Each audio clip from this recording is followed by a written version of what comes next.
बदला और बदले की भावना एक ऐसा माया जाल जो बाहर से बेहद ही खूबसूरत दिखता है, लेकिन अंदर सिर्फ और सिर्फ अंधेरा होता है। धीरे धीरे नफरत इंसान की सोच को खा जाती है, उसकी आंखों से सच छीन लेती है और दिल में जहर भर देती है। वो समझ ही नहीं पाता कि वो लड़ रहा है या खुद को खत्म कर रहा है, और जब उसे एहसास होता है तब तक बहुत देर हो चुकी होती है। कुसुम शर्मा अपने बेटे आरव के साथ शहर के एक पुराने लेकिन सजे सवरे घर में रहती थी। आरव कॉलेज जाता था, अपनी पढ़ाई और दोस्तों में व्यस्त रहता था। कुसुम ज्यादातर वक्त घर में ही रहती, लेकिन एक बात थी जो आरव ने सालों से नोटिस की थी। हर रात लगभग एक ही वक्त पर कुसुम चुपचाप घर से निकल जाती थी। न कोई वजह, न कोई जवाब। आरव जानता था कि उसकी मां रात में घर पर नहीं होती, लेकिन उसने कभी सवाल नहीं किया, क्योंकि मां की आंखों में वो अजीब सी चमक देख चुका था, जिसके बारे में सवाल पूछना आसान नहीं होता। एक दोपहर आरव अपनी दोस्त नेहा को घर लेकर आया। मां, ये नेहा है, कॉलेज की दोस्त, नोट्स लेने आई है। कुसुम ने पहली बार नेहा को देखा। साधारण सी लड़की, साफ आंखें, भोली मुस्कान। कुसुम मुस्कुराई। आओ बेटा, बैठो। चाय लोगी या कुछ मीठा? नेहा सोफे पर बैठ गई। कुसुम सामने बैठी और बातों बातों में पूछने लगी। तुम्हारा पूरा नाम क्या बताया तुमने? नेहा सिन्हा आंटी। सिन्हा? अच्छा, तुम्हारे पापा क्या करते हैं? पापा विवेक सिन्हा प्राइवेट कंपनी में है। कुसुम की उंगलियों ने कुर्सी को कसकर पकड़ा। आवाज भी नॉर्मल थी, लेकिन अंदर कुछ हिल चुका था। अच्छा, और मूल रूप से कहाँ के हो तुम लोग? गांव से ही आंटी, वही चंद्रपुर। वही गांव। कुसुम का भी वही था। अब शक गहरा हो चुका था। और तुम्हारी मम्मी? रिया सिन्हा, वो भी पापा के साथ उसी कंपनी में काम करती हैं। एक पल के लिए कुसुम ने आंखें बंद की, सांस गहरी ली और फिर बिना कुछ कहे उठकर किचन की तरफ चली गई। किचन में जाते ही उसके चेहरे पर एक कातिल मुस्कान आ गई। थोड़ी देर बाद वो प्लेट में मिठाई लेकर लौटी। घर की बनाई मिठाई है बेटा, खा कर देखो। नेहा ने मिठाई खाई और मुस्कुराई। उसे क्या पता था, यह सिर्फ मिठाई नहीं थी। कुछ देर बाद आरव नोट्स लेकर आया और नेहा के पास बैठ गया। आरव बेटा, दोस्त बहुत प्यारी है तुम्हारी। आरव ने शर्मा कर नीचे देखा। तुम दोनों बस दोस्त हो या कुछ है तुम दोनों में? नेहा और आरव दोनों शर्मा गए। नेहा नोट्स लेकर उठी। थैंक यू आंटी, फिर मिलेंगे। नेहा दरवाजे की तरफ बढ़ी ही थी। जरूर आना बेटा, अब तो ये घर तुम्हारा अपना ही है। नेहा मुस्कुरा कर चली गई।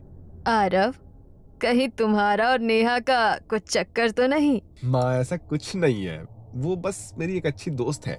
मुझे तो वो बहुत पसंद आई। ऐसी लड़की बहू बने तो घर भर जाए। आरव बिना कुछ बोले शर्मा कर अपने कमरे में चला गया। उसे नहीं पता था, उसकी मां ने उसी पल एक फैसला कर लिया था। उस दिन के बाद नेहा का आरव के घर आना जाना बढ़ गया। कभी नोट्स के बहाने, कभी प्रोजेक्ट्स के लिए, और कई बार बिना वजह के, बस कुसुम से मिलने के लिए। कुसुम हर बार उसे बड़े अपनेपन से मिलती, उसके लिए खुद मिठाइयां बनाती और जाते वक्त जरूर कुछ न कुछ पैक करके देती। अपनी माँ को भी खिलाना बेटा, खास तुम्हारे लिए बनाई है। नेहा हर बार सिर हिलाकर हामी भर देती। वो मिठाई घर ले जाती और रिया को अपने हाथों से खिलाती। धीरे धीरे आरव और नेहा एक दूसरे के और करीब आने लगे। कॉलेज के बाद लंबी बातें, भविष्य के सपने, और कुछ ही महीनों में वो प्यार में पड़ गए। कॉलेज खत्म होते ही कुछ महीनों बाद एक शाम आरव नेहा को लेकर घर आया। माँ, मैं नेहा से शादी करना चाहता हूँ। कुसुम ने उसकी तरफ देखा। चेहरे पर खुशी दिखाई, लेकिन आंखों में कोई और ही चमक थी। उसी दौरान नेहा ने धीमी आवाज में एक और बात कही। आंटी, मेरी मम्मी की तबीयत ठीक नहीं रहती, खाना पचता नहीं, बहुत कमजोर हो गई है। डॉक्टर भी कुछ साफ नहीं बता पा रहे हैं। ये सुनते ही कुसुम के मन में अजीब सी खुशी दौड़ गई। वो जानती थी कि जो मिठाइयां रिया तक पहुंच रही थी अब उनका असर दिखने लगा था। इसके बाद सब कुछ धीरे धीरे बदलने लगा। रिया की हालत दिन प्रतिदिन बिगड़ती चली गई। नेहा का ज्यादातर वक्त अब अस्पताल और घर के बीच बीतने लगा। आरव से मिलना कम होने लगा। फोन पर भी बातें छोटी और थकी सी होने लगी। और हर बार जब आरव बेचैन होकर ये बातें कुसुम को बताता, माँ, नेहा की मम्मी बहुत बीमार है। कुसुम के हाव भाव बदल जाते। उसकी आंखों में अजीब संतोष छलकता। एक रात कुसुम फिर घर से निकली। इस बार आरव ने उसके कमरे की तलाशी ली। उसे उसके कमरे में कुछ अजीब चीजें मिली। एक पानी का गिलास जिस पर लिखा था नेहा, एक पैकेट में कुछ बाल, एक रुमाल जिस पर लिखा था रिया। सुबह जब कुसुम घर लौटी, माँ, ये सब क्या है? तुम रोज कहाँ जाती हो? कुसुम कुछ पल चुप रही, फिर हंसने लगी। मैं जब भी तुम्हें नेहा की मम्मी के बारे में बताता हूँ तुम्हें कोई फर्क ही नहीं पड़ता। तुम्हें नेहा पसंद नहीं है क्या? और ये सब चीजें तुमने कमरे में क्यों रखी है? कुसुम मुस्कुराई। ये सब अचानक नहीं हुआ था। जो कुछ कुसुम कर रही थी इसकी जड़ें 20 साल पीछे दबी हुई थी। कुसुम शर्मा और विवेक सिन्हा एक ही गांव में पले बढ़े, बचपन से साथ खेले और कब दोस्ती प्यार में बदल गई उन्हें खुद पता नहीं चला। शाम के वक्त मंदिर के पीछे बैठकर बातें करना, मेलों में साथ घूमना और सपनों में एक ही भविष्य देखना। हम दोनों की शादी यही गांव में होगी। सबसे पहले पंडित जी को बुलाएंगे। और मैं शहर में नौकरी करके तुम्हें अपने साथ ले जाऊंगा। उस वक्त विवेक की बातों में भरोसा था और कुसुम के दिल में पूरा जीवन। कॉलेज खत्म हुआ, विवेक शहर चला गया नौकरी के लिए और वहीं से सब बदलने लगा। पहले रोज फोन आता था, फिर हफ्तों में, फिर महीनों में। विवेक, सब ठीक है ना? तुम बदल रहे हो। कुसुम, तुम्हें हर चीज में प्रॉब्लम दिखती है।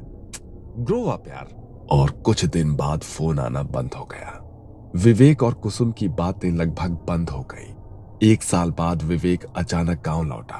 कुसुम का दिल जोर से धड़क उठा। उसे लगा शायद सब ठीक हो जाएगा। उस शाम वो उससे मिलने गई। विवेक, अब तो सबसे बात कर लेते हैं, हमारी शादी के बारे में। विवेक ने नजरें फेर ली। कुसुम, वो बचपना था, अब जिंदगी आगे बढ़ चुकी है। मतलब?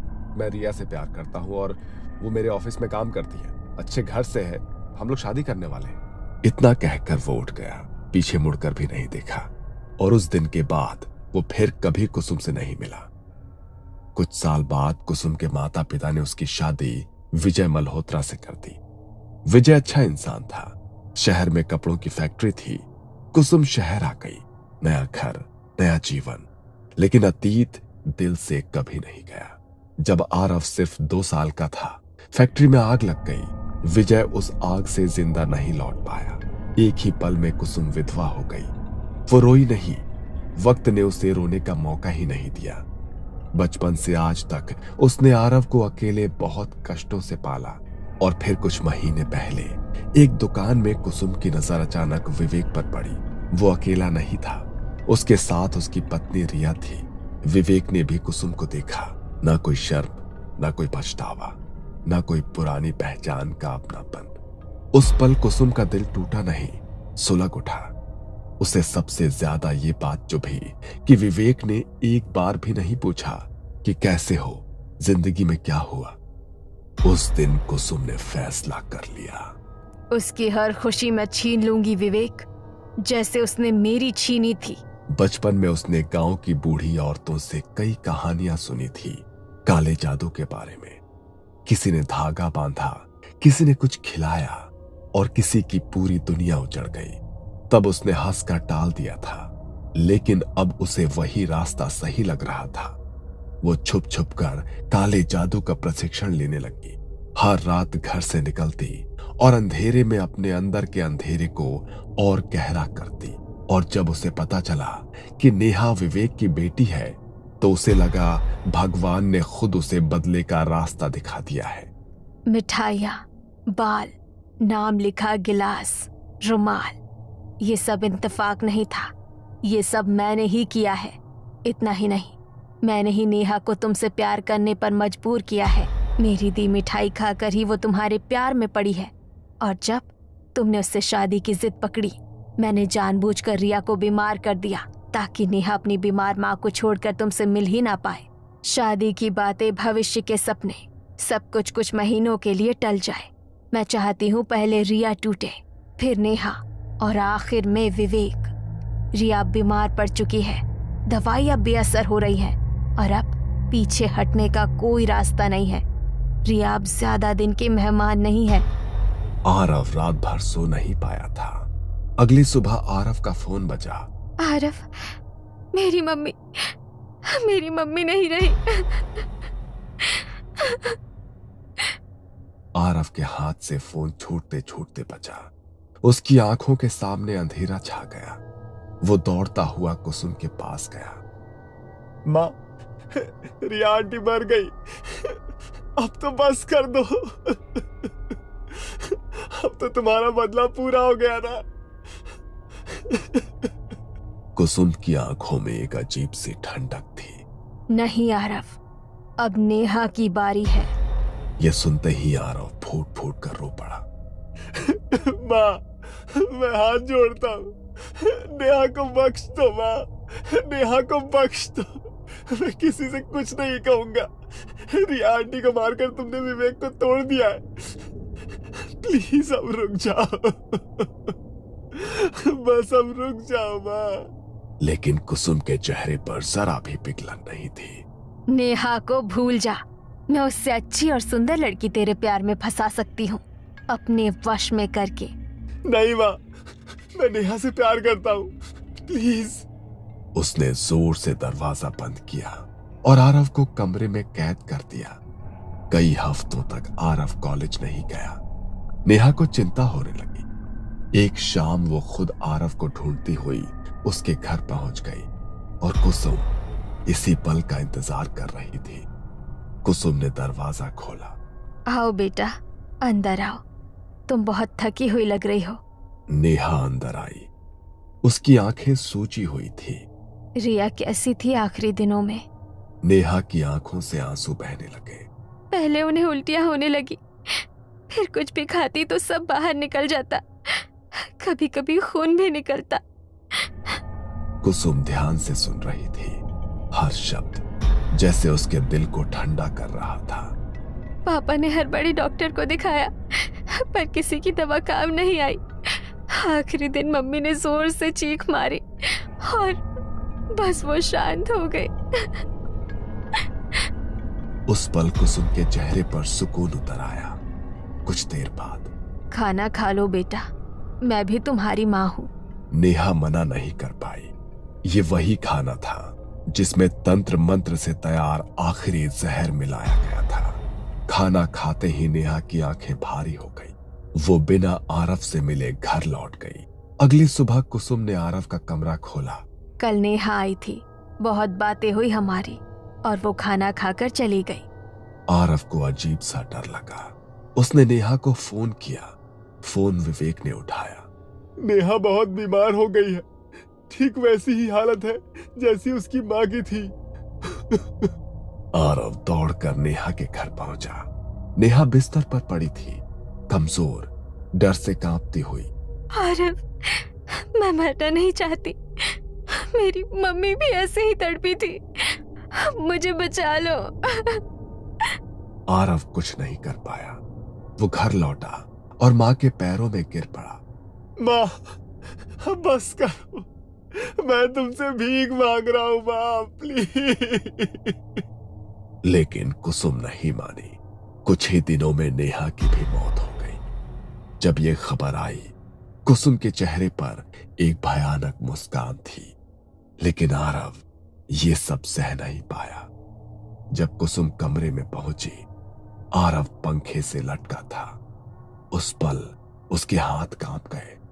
विवेक की जिंदगी तो उसने बर्बाद कर दी थी, लेकिन अब उसकी अपनी दुनिया भी खत्म हो चुकी थी।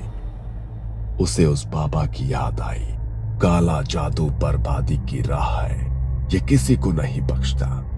और आज कुसुम के पास कुछ भी नहीं था। अगले कुछ दिनों में उसका दिमागी संतुलन पूरी तरह से टूट गया। वो कभी रसोई में बैठकर मिठाइयां बनाती रहती और कहती, रिया, खा लो। नेहा, ये आखिरी है।